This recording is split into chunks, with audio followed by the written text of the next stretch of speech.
বয়স ৩৮ পেরোলেও যেন সময় থমকে আছে লিওনেল মেসির জন্য। ফুটবল জাদুকর তার অতুলনীয় ফর্মে বারবার প্রমাণ করে দিচ্ছেন বয়স শুধুই একটা সংখ্যা। ১৩ জুলাই মেজর লিগ সকারে ন্যাশভিল এসির বিপক্ষে তার করা জোড়া গোলে ইন্টার মায়ামি পেয়েছে টানা ষষ্ঠ জয়। ম্যাচটি জিতেছে ২-১ ব্যবধানে। আর এই ম্যাচের জোড়া গোলেই ইতিহাস গড়লেন আর্জেন্টাইন এই মহাতারকা। MLS ইতিহাসে মেসি প্রথম ফুটবলার যিনি টানা ৫ ম্যাচে জোড়া গোল করেছেন। এই ৫ ম্যাচে প্রতিপক্ষ ছিল Montreal, Columbus Crew, New England Revolution ও সর্বশেষ ন্যাশভিল।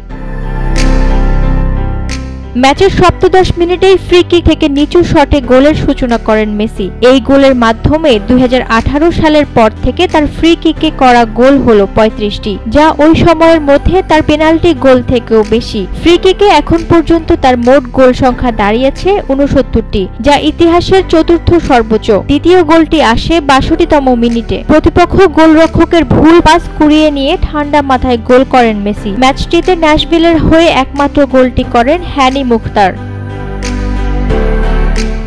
এই জয়ে ইস্টার্ন কনফারেন্সের পয়েন্ট টেবিলে ৫ নম্বরে উঠে এসেছে ইন্টার মায়ামি। ১৯ ম্যাচে তাদের পয়েন্ট এখন ৩৮। শীর্ষে থাকা ফিলাডেলফিয়ার পয়েন্ট ২২ ম্যাচে ৪৩।